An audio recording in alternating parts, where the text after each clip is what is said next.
Labha Giribharadhari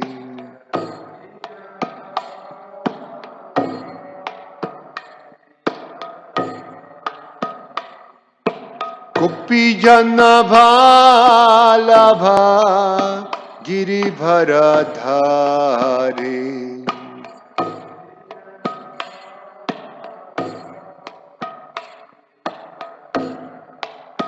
Jashodanandana Braja Janaranjana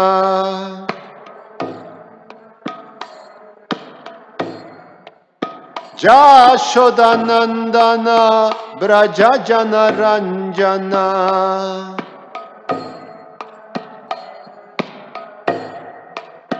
Jamunatira Vanachari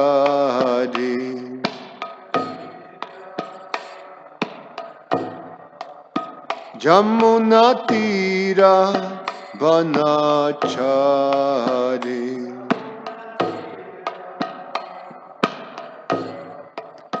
Jaya Radha Madhava Kunja Bihari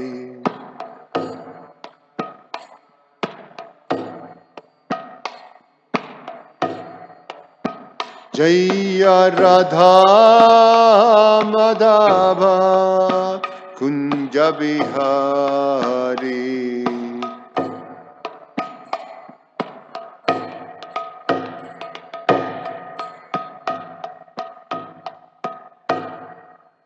Jayam Vishnupad Paramahansa Parivrajagacharya Ashtotara Shatashishimad His Divine Grace A.C. Bhaktivedanta Swami Srila Prabhupada Ki Jai. Jayam Vishnupad Paramahansa Parivrajagacharya Ashtotara Shatashishimad His Divine Grace Bhaktisiddhanta Saraswati Goswami Maharaj Srila Prabhupada Ki Ananta Koti Vaishnava Vrinda Ki ISKCON Founder Acharya Srila Prabhupada Ki Grantara Srimad Bhagavatam Ki Nitai Gaura Premanandi. Oh glories to the assembled devotees. Oh glories to the assembled devotees. Oh glories to the assembled devotees. Oh glories to Shishi Guru and Shri Gauranga. Om Namo Bhagavate Vasudevaya. Om Namo Bhagavate Vasudevaya. Om Namo Bhagavate Vasudevaya. Reading from Srimad Bhagavatam, Canto 7, Chapter 15, entitled Instructions for Civilized Human Beings, text number 25. Rajastamas chatsattvena Satwancho pashamena cha etat sarvam gurau bhaktya purusho hyam jasha jajet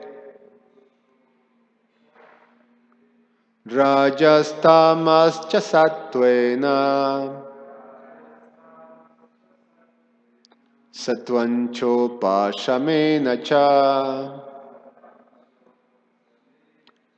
etat sarvam gurau bhaktya purusho hyanjasha jajet rajastamas chasattvena satvancho pashamena cha etat sarvam gurau bhaktya purusho hyanjasha jajet. Please chant.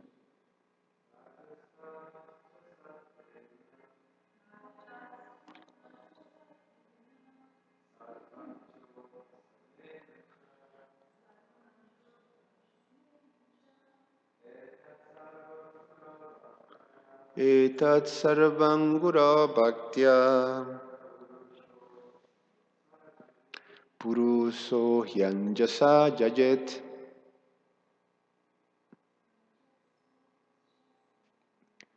Rajastama cha sattvena sattvancho pasamena cha etat sarvam guru bhaktya purusho hyanjasa jajet. Rajastamascha sattvena sattvancho pasamena cha etat sarvam guru bhaktya purusho hyanjasa jajet. Raja tamaha, the modes of passion and ignorance. Cha, and sattvena, by developing the mode of goodness. Sattvam, the mode of goodness. Cha, also. Upasamena, by giving up attachment. Cha, and etat, this. Sarvam, all. Gurao, unto the spiritual master. Bhaktya, by rendering service in devotion. Purushaha, a person, he, indeed. Anjasa, easily. Jayet, can conquer. Translation and purport by His Divine Grace A.C. Bhaktivedanta Swami Srila Prabhupada Ki Jai. One must conquer the modes of passion and ignorance by developing the mode of goodness. And then one must become detached from the mode of goodness by promoting oneself to the platform of Sudasattva. All these can be automatically done if one engages in the service of the spiritual master with faith and devotion. In this way, one can conquer the influence of the modes of nature. Purport. Just by treating the root cause of an ailment, one can conquer all bodily pains and sufferings.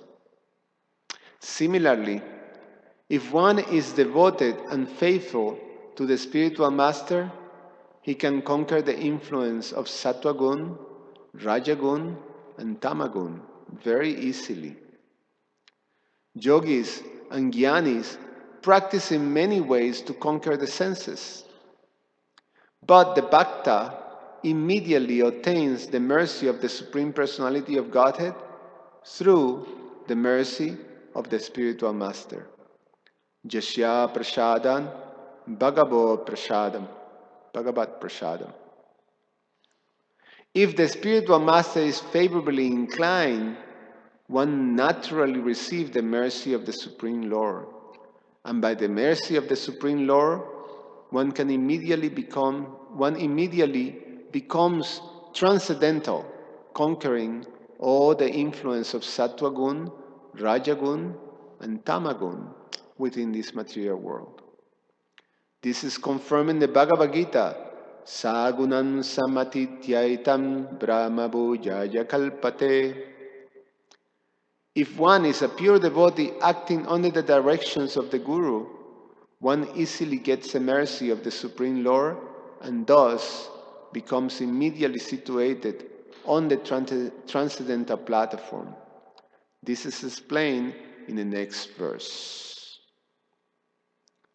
Rajastama chasattvena satvancho pashamena cha itan sarvam gurao bhaktya purusho hyanjasa jajet.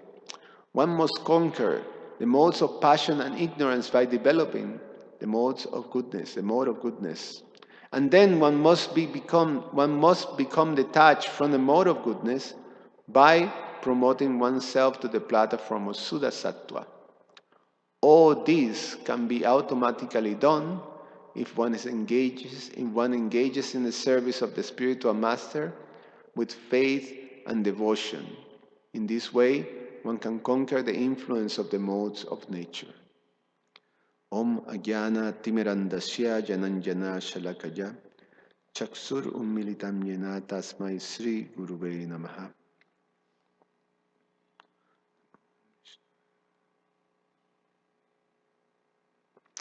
Namo Om Vishnupadaya Krishna Prasaya Bhutale Srimate Bhaktivedanta Swamin Iti Namine Namaste Saraswate Deve Gauravani Pracharine Nirvishesha Shunyavadi Pashatyadi Satarine Vancha Kalpa Tarubhyasha Kripa Sindhuvya Vacha Patitanam Pavanevyo Vaishnavevyo Namo Namaha.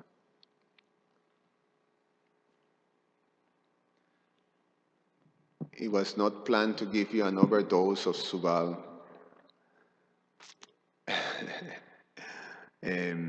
But this is such a beautiful verse. I'm grateful for the opportunity to think about it, to speak.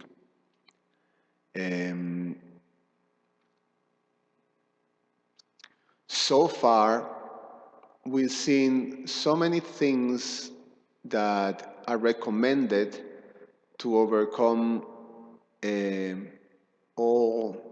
We've been speaking these days about all these enemies of self-realization that are embedded within, the conditioned soul: loss, greed, anger, illusion, etc., etc. And how by following certain instructions you can counteract them. And the whole purpose is to bring one to the mode of goodness. And in the mode of goodness, Prabhupada explains, one can understand the absolute truth. This is explained in the first canto, chapter 2. I think should be around text 20 something. That is explained that the Srila Sutta Goswami explains that the mode of passion is better than the mode of ignorance, and better than the mode of ignorance is the mode of goodness, because in the mode of goodness one can understand the absolute truth. So that's the importance, of all these things that we do, all these recommendations that are given, is to bring one to the mode of goodness, because in the mode of goodness one is capable to receive the absolute truth and to understand it. And naturally, in that position of the mode of goodness, that you start to practice devotional service in the mode of goodness, then you can also elevate yourself to the position of the transcendental position, transcendental to all the modes, including the mode of goodness. So the idea is to elevate one to the transcendental position, the fully spiritual position, which is called Sattva Guna. And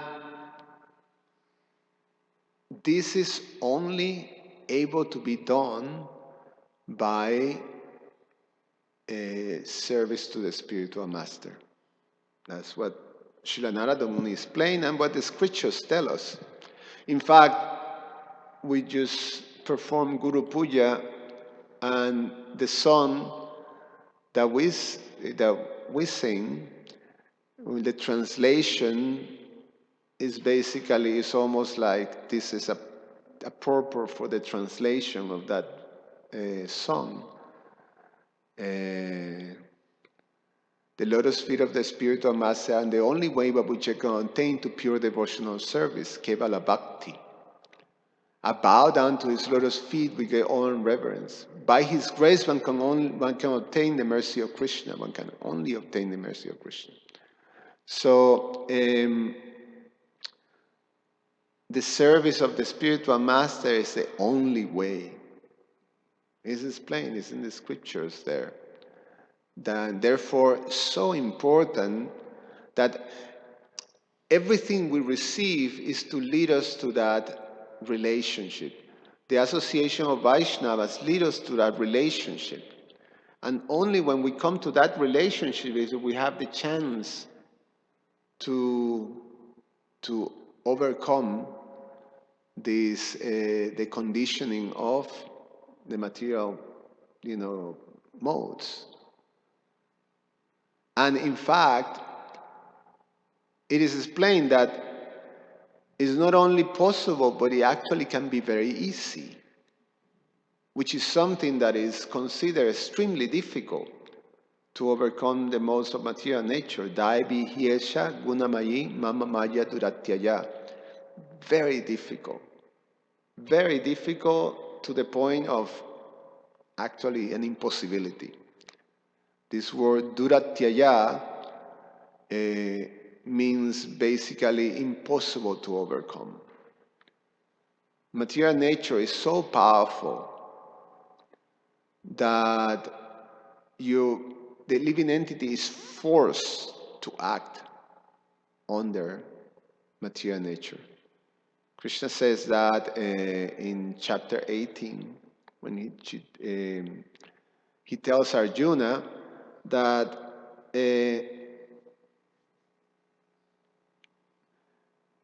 if you decline to follow my instructions, you'll be forced to act by the modes of nature. So Prabhupada explains in the purport that if we don't follow Krishna's instructions, either consciously or unconsciously, if we're not following Krishna's instructions, we're forced to act by the modes of material nature, any combination of them. And so that becomes a possibility. I mean, Krishna also say, when he says, man, what is it? Man evaya prapadyante. But when one surrenders to me, it becomes easy. Mayan etan tarantite. That surrendering to Krishna is done to the spiritual master. That's the arrangement. So it's such an important turning point in the path of anyone, and specifically for the devotee, to come to the position of surrendering to the spiritual master. Is a turning point. Is when now one is fully taken under the shelter of Krishna, and under the shelter of pure devotional service. Even though we may be conditioned still by the modes of nature, when one is accepted by a spiritual master and when that relation is established, then by faithfully doing service to the spiritual master, that service is in the transcendental realm. Why? How is it possible that if I'm still conditioned by the modes of ignorance and passion and render devotional service, that devotional service can still be considered as transcendental? It's a good question, no? And it's a reality. At least I can speak for myself. I'm still conditioned. But when you are rendering faithful and sincere service to the spiritual master, even though it's mixed with the modes of nature, still is accepted by Krishna as pure devotional service. And the reason is because the spiritual master offers that service to Krishna. And the spiritual master is in that transcendental position. So, therefore, we receive the benefit. We receive the benefit of pure devotional service even when our consciousness is still not pure. We receive the benefit just because of the mercy of the spiritual master, because of that relationship. Because the spiritual master takes you and he offers basically whatever you do to Krishna. That's why when anything we offer, anything we do, we first offer that as a service to the spiritual master. So in deity worship, first you offer to your guru, like that. And then through your guru, then is offered to the parampara, offered to Krishna. So is a very wonderful and also most important relationship, because it's through the spiritual master that will receive the mercy of Krishna. And there's not such a thing of being able to receive and to advance in Krishna consciousness without the mercy of the spiritual master, by pleasing the spiritual master. So Prabhupada calls Jasya prasadam bhagavat prasadam jasya aprasadam nagati kutopi. So if we don't please the spiritual master, Krishna is not pleased. Now, the spiritual master is very expert. So how is exactly you're able to, the spiritual master is able to purify the disciple and bring the disciple, elevate the disciple, or elevate the disciple to the mode of goodness. So it's not more influenced by the mode of passion and ignorance. Remember, yesterday I was mentioned that that by the mercy of the spiritual master will raise from the influence of passions and ignorance. So, consciousness goes upwards. In general, being in this material world, especially in this human form of life, is mostly influenced by passion, and passion brings down to ignorance. So the prominent modes that conditions the living entity into material activities are passion and ignorance. The result, the way passion binds you into the world is by fruitive activities. One becomes compelled to act fruitively. And ignorance, the way it binds you is by madness, by delusion. In ignorance, you just can't understand anything. Everything is topsy-turvy. It is explained, Krishna explains in the Bhagavad Gita, chapter 14, the modes of nature, that someone in passion, he can discriminate what's religion and what is irreligion, what's to be done and what's not to be done, like that. But in the mode of ignorance, there's no confusion. In the mode of ignorance, one takes irreligion for religion and religion for irreligion. One takes, what's not to be done as what is supposed to be done, like that. So it's a complete delusion. In the mode of passion, one just can't discriminate. So it can go this way, it can go that way. It's just like, fruit. That's what you look into. So the moral passion naturally degrades if it's not directed or under the shelter, under the instructions of under Krishna's instructions, then it will degrade to the mode of ignorance. Under Krishna's instructions, under religious principles, it will elevate to the mode of goodness. So therefore, every instructions that we receive are meant to bring us to elevate our consciousness from passion, from ignorance and passion, to the mode of goodness. Because in the mode of goodness is that we can understand.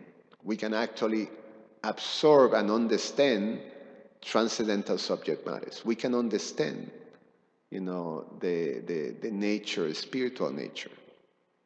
We can take that information and be able to act properly on it.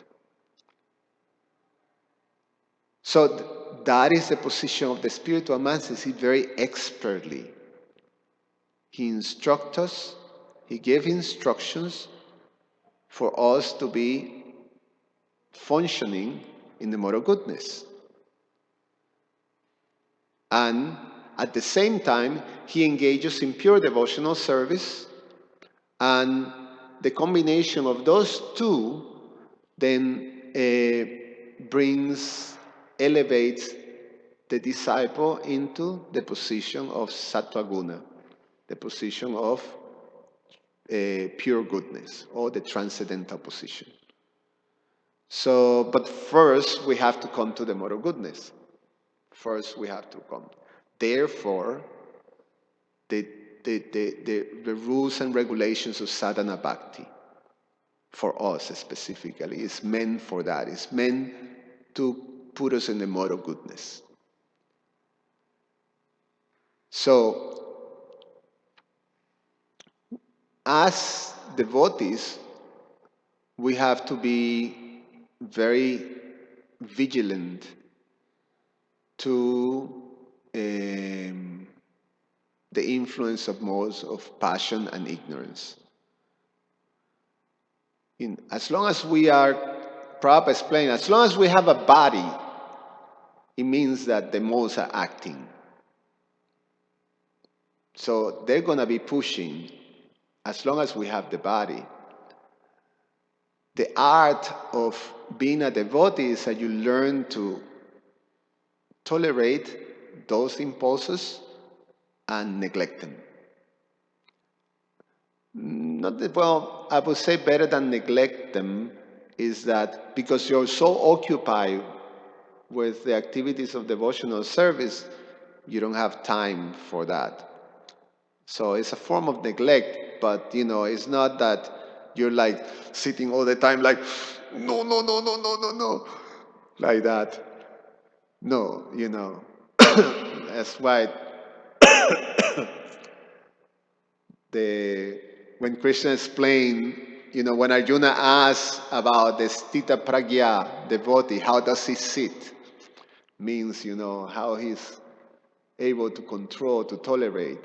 So it's not that he's sitting, I can have to resist, like that. No. Like Burijan Prabhu explains, I always remember that, he explains that you're sitting in chanting Hare Krishna and thinking pizza, ice cream, like that. So no, I cannot take that type of thing. So you're renouncing, but you're still meditating and thinking on these things, So no, you're not. It's not like that. It doesn't supposed to be like that. But we have to be vigilant by following the instructions of the spiritual master. Guru Mukha Pat, what is it? Guru Mukha Padma, no, what is it? Guru Mukha Padma Vakya Chichete Korija Aikya. That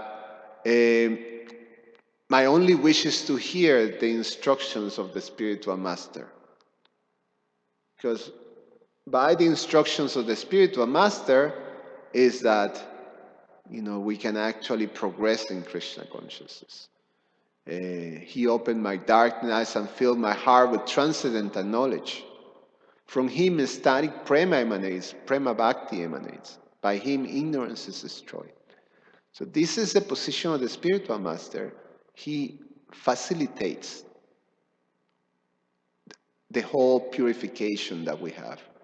And everything is, he's expert in seeing where we at and how whatever, Prabhupada say, there's no disqualification for pure devotional service. Even if you come in the mode of ignorance, you can still be engaged. Even if you're influenced by the mode of ignorance, you can be engaged.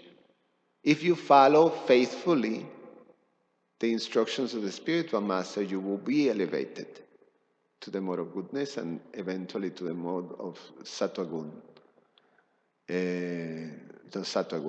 Shuddha sattva. So we have the case of Mugrari the hunter.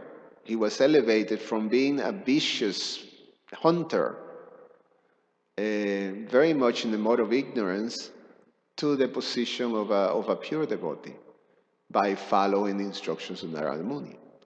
So there's no disqualification. So by the instructions of the spiritual master, we can be elevated. So in our position, we have to take those instructions and be very vigilant, because in our beginning stages of Krishna consciousness, we still have the pushes of passion and ignorance. So in general, it's very common that you see devotional service mixed with passion and ignorance. And that's explained also by Krishna in the Bhagavad Gita. I'm sorry. That is explained very nicely, I think, by Lord Kapila Dev, the devotional service in the different modes of nature. I didn't have time to research it, but there's certain way that when devotional service has some, it's like when you're making some vegetable preparations and you just don't follow recipes. You start to throw spices. So, you throw some more of ignorance in it. So we're mixing, in our devotional service, we're mixing, some more of ignorance, some more of passion, like that, because we're conditioned by it. So we have to be very careful on that, very vigilant, because those things are there. And so careful that it have to be like, Srila Prabhupada compares that we have to be like a gardener. And we have to be very careful in following the instructions, because a neophyte gardener, you cannot recognize, the flowering tree from a weed. In fact, the weeds are very clever. They have this. It have to be some sort of an intelligence or something, because they sort of look sometimes very similar to the plant, the good plant. And a neophyte gardener have no discrimination. You can be pulling out. My wife was telling that she planted some nice plants in our previous house, and then we have some bunch of gardeners that came to do some maintenance, and they were supposed to clean up, they couldn't distinguish which ones are wheat and which, they just pull everything out. So they pull the good plant, they put the bad plant. So the whole thing is bare, it's like a goat just passed through the whole thing, just, destroy everything. So So we have to be an expert gardener, or we have to at least follow very carefully the instructions of the expert gardener, so we know, so this is a good plan, this is a bad plan, and we have to pull out the weeds. So if we not careful about trying to pull out those weeds, then the nature of the weeds is that they're very vicious too. They take up the whole thing and they choke the good plan. The good plan is the plan, the creeper of devotion. And the weeds they're the product of passion and ignorance. So I was going to read a description of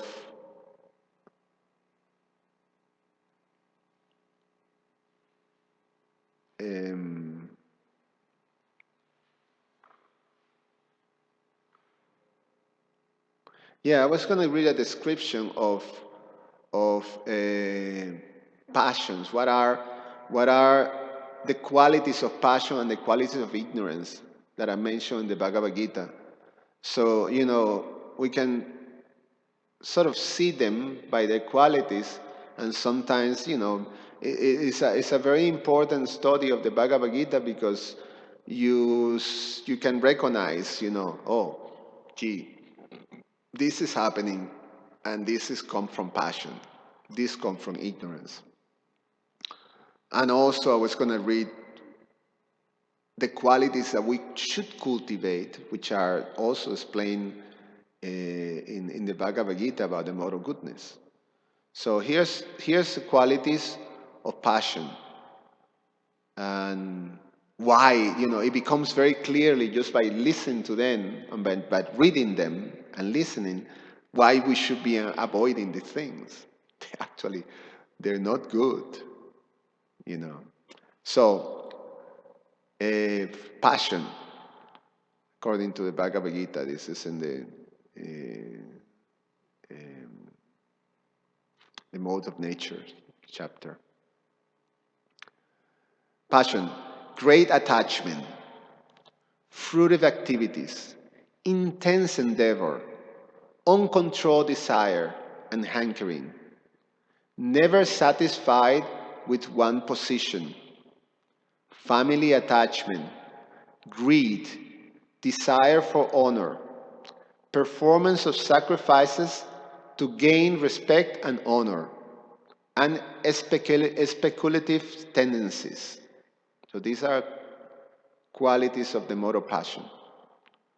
The mode of ignorance, whimsy.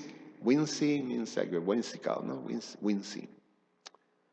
Purposelessness, inactivity, madness, foolishness, misery, distress, intoxication, illusion, excessive sleep, degradation, laziness, renunciations of activities meant for spiritual welfare, and the seeking of happiness without considering its effects on one's self-realization.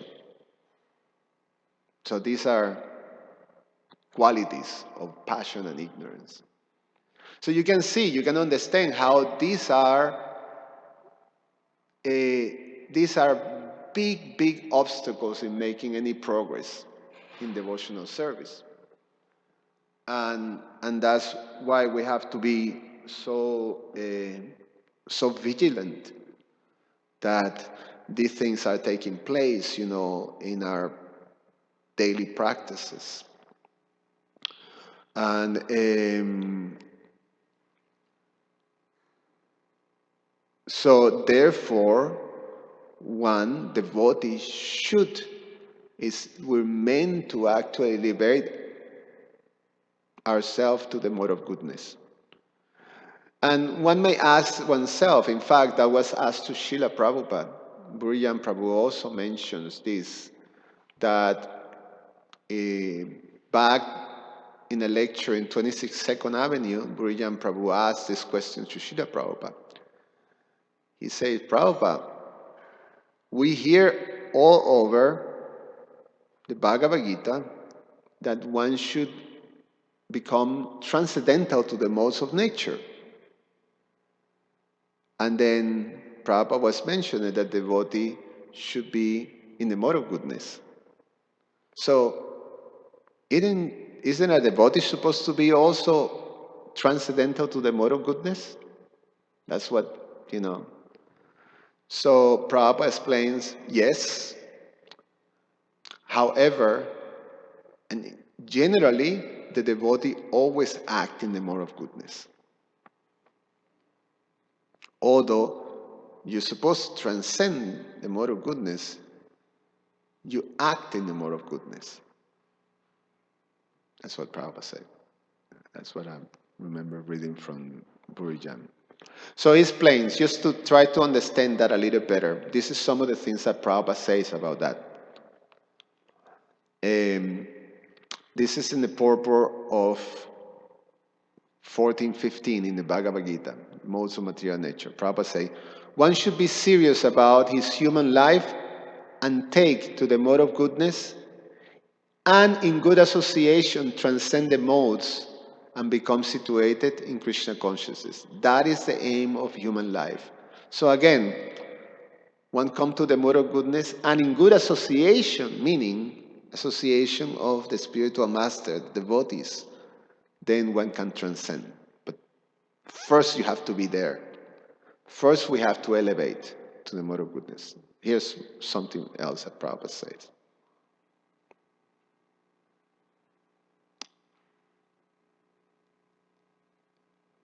Let me see here.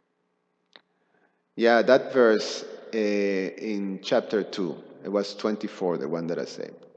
The one that goodness, of the modes, goodness is the best, because by the mode of goodness one can come to realize the absolute truth. And in the purport, Prabhupada explains. As explained above, one can get released from the conditional life of material existence by devotional service to the personality of Godhead. It is further comprehend herein that one has to rise to the platform of the mode of goodness, sattva, so that one can be eligible for the devotional service of the Lord. But if there are no impediments on the progressive path, anyone, even from the platform of tamas, ignorance, can gradually rise to sattva platform by the expert direction of the spiritual master. Thus, by serving Krishna through the spiritual master, the disciple's consciousness gradually becomes elevated from ignorance to passion to goodness. So that's how the process takes place.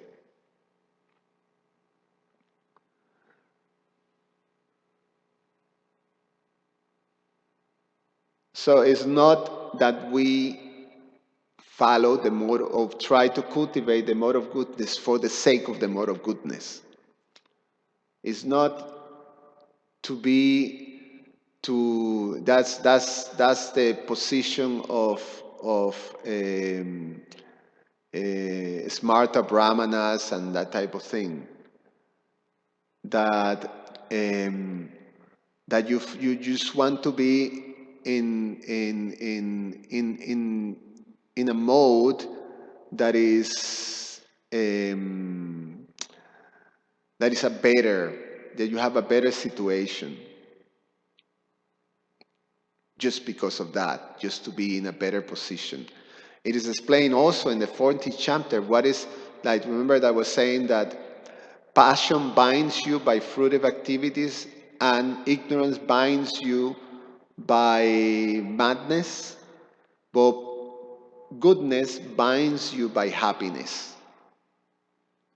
So one is nice because you're not too much pushed by all those bad qualities that we read, but rather, is the qualities of goodness.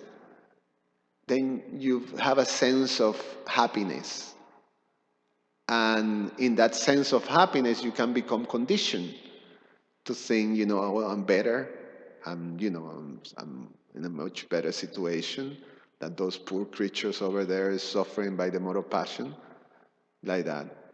So pride, becomes some of the um, um, pitfalls.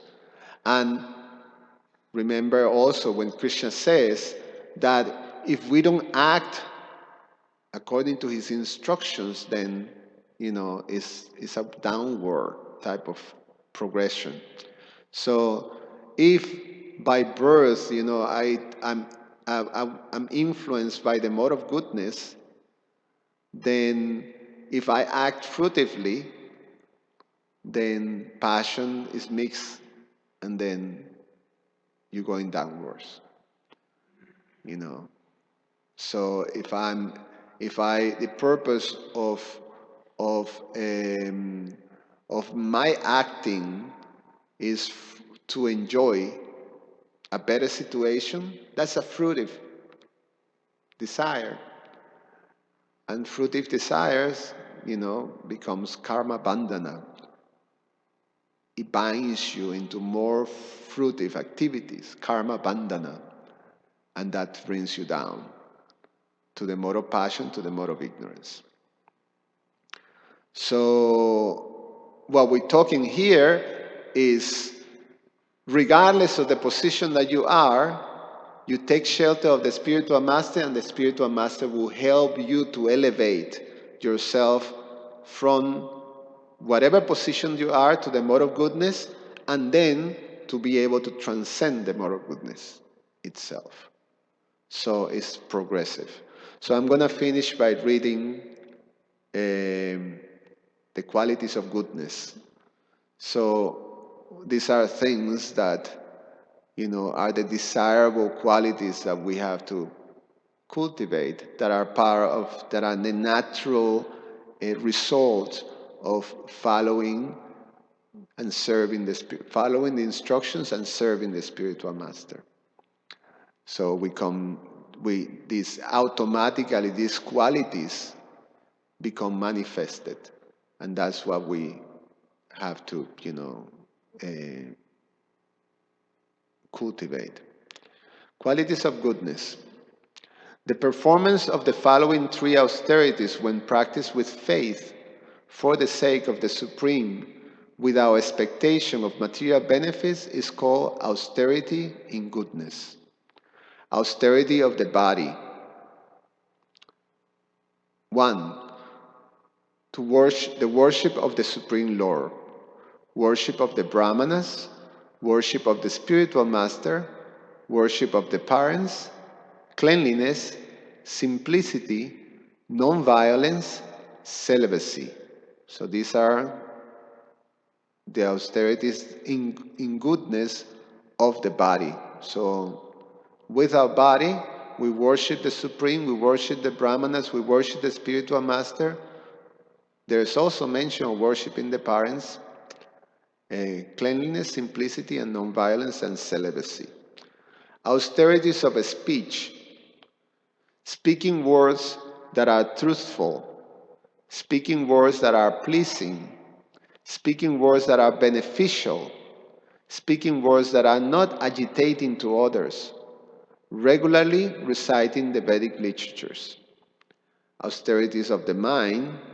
Satisfaction, simplicity, gravity, self-control, purification of one's existence. One in goodness is Brahminical. He is peaceful, self-control, austere, pure, tolerant, honest, knowledgeable, wise, religious. One in goodness gives charity in this following way. At a given time, so not just any time, at a given time, to a suitable person, at a worthy place. One in goodness has unbreakable determination, which controls the activities of the mind, controls the activities of life, controls the activities of the senses. One in goodness discriminates between what should and should not be done. One in goodness performs his duty without false ego, with great determination, with enthusiasm, without wavering in success or failure, only because it ought to be done, without fearing the troublesome effects, and dutifully goes to the temple simply to offer respect to the deities.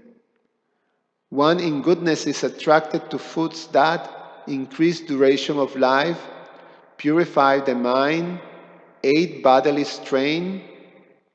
One in goodness feels happy because he isn't affected by material miseries, knowing that he is free from material reactions, from that which awakens him to self-realization. One in goodness is free from illusion. One in goodness has knowledge concerning the spirit soul beyond this body. One in goodness is not hateful of that which troubles his body, hateful of inauspicious work, attached to auspicious work. One in goodness has no doubt about work. One in goodness renounces all material association, all attachments to the fruit of his work. One in goodness sacrifice according to the direction of the scripture, as a matter of duty, desiring no reward. One in goodness understand things in the correct perspective. So this is all possible. These things automatically become manifested on the faithful disciple, faithful and sincere disciple. So, and well, when I say automatically, there's a process. It will happen as long as we remain faithful and committed to the service of the spiritual master and following the spiritual master instructions. So I stop here. Any comments or questions? Yes, Bhaktamich Prabhu. What happens if one tries to elevate himself to the mode of goodness without following the instructions of the spiritual master? Pride, like that, like I say. There's I think that's has been explained. You know, say the position of Brahminical position of Brahmana, that because of having a motivation, and the motivation is you want to become, you want to be free from the miseries of passion and ignorance, and be in a position, a happy, clean position. Then when I explain that the binding element is happiness. So if Krishna is not connected, if the spiritual master is not connected, then this happiness conditions you, and the result of that condition is pride. And what is it? Pride. Whoever is pride is the fall is the biggest. What's that say? Pride cometh before the fall. Yeah, something like that. But the person who's prideful is is a downward situation. So there's no such a thing. Krishna says those who are not, those who have no faith on him, or the spiritual master, or the culture of knowledge, their sacrifices, their austerities, they're all doomed. He explains that, what is it, in the 7th chapter, I think? Or 9th chapter, I can't remember. But they're all doomed, he says, in the 9th chapter. For one who is who have no faith, then it's just downwards. So one have to come to the position. Obviously, those who are in the mode of goodness, in general, if they're not affected by this pride, they come into contact with a devotee and immediately they recognize. Because, the mode of goodness allows you to understand. So we have examples of Sarvabhauma Bhattacharya. He clicked. He could understand. Or Keshava Bharati, when Lord Chaitanya defeated him, he could understand. These were powerful brahmanas, very qualified, proud too. But because of the mode of goodness, they could understand and immediately took shelter of Lord Chaitanya. So we have many, many situations.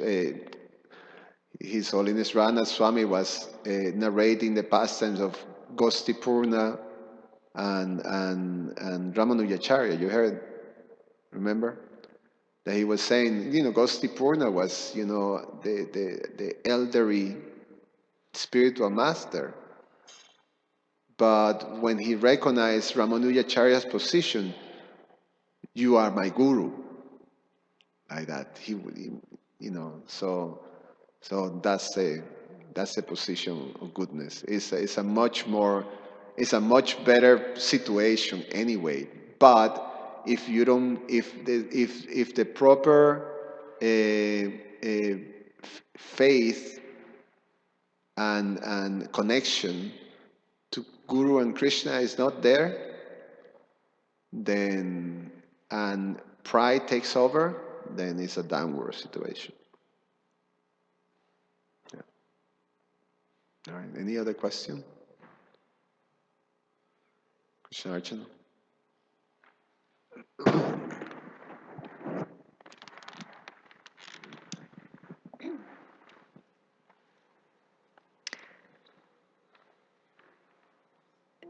The description that you read of the qualities that go along with the mode of ignorance, and then those qualities that go along with the mode of passion. So if there's elevation from the mode of ignorance to the mode of passion, it's almost taken an entire consciousness that's suffused with madness, laziness, excessive sleep, having the opposite understanding of what is the correct understanding for anything, to a consciousness that's endeavoring excessively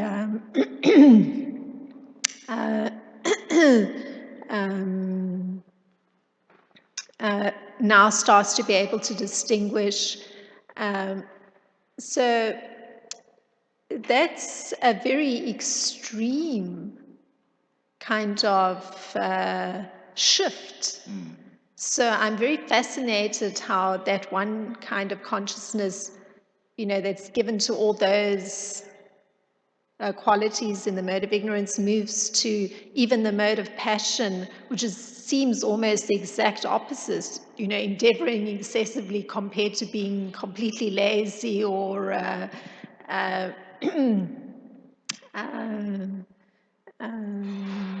even having a motivation for fruitive results. I mean, suddenly, you're looking at a very motivated person versus a very lazy person. So it seems such a extreme shift. Even that, never mind going beyond from passion with intense endeavor to, actually just performing the appropriate things of using the body correctly, using the speech correctly. So it seems dramatic. So I guess even though the statement is made that the process is the elevation from the mode of ignorance to the mode of passion to the mode of goodness and then transcending goodness, Perhaps the question would be almost how is it possible that such a dramatic shift in the modes can take place in Yeah, I one think person? it reminds me of the the big magician that was one time visiting Srila Prabhupada in Vrindavan, and then he was showing the tricks to Srila Prabhupada, some magic trick, and Prabhupada was laughing, and the devotees were, like, sort of like, seeing very fascinating, seeing Srila Prabhupada enjoying the magician act, and then Srila Prabhupada then says, something like, if he can, take some conditioned soul, he can make a hippie into a Vaishnava, you know. That's his magic. That was Srila Prabhupada's magic. So the expertise of the spiritual master is such that you can see in the case of Srila Prabhupada when he first came, so many of the devotees came from the hippie era that were completely, addicted to all kinds of substances and things like that, and pretty much ignorant life, and immediately they're expert in engaging you according to your nature, according to and then through that engagement, then you become purified, and you continue elevating yourself. So we that's what is important. Say what the important, I think, lesson of this verse is that how necessary for each one of us to take shelter of a spiritual master, to have that shelter in our life. Because it's through the spiritual master that sort of tailor engagement that is just according to your nature will happen. Isn't it like that? So that's why it's so important. The spiritual master is the representative of the super soul. Super soul have a perfect understanding of yourself. There's nothing hidden. And the spiritual master becomes the via media by which the super soul directs you. So that's why it's so important. And the spiritual master, that's why the instructions of the spiritual master are so important for us. So then the elevation happens. That's the magic. That's where it happens. We see it in our lives, how immediately according to if we trace back before of being taken under the shelter of your spiritual master, how your life were and where your mind was. And it's quite dramatic, the change. So that's Guru Krishna's magic, like that. All right, let's stop here. Srila Prabhupada ki jai, Garantara Srimad Bhagavatam ki jai.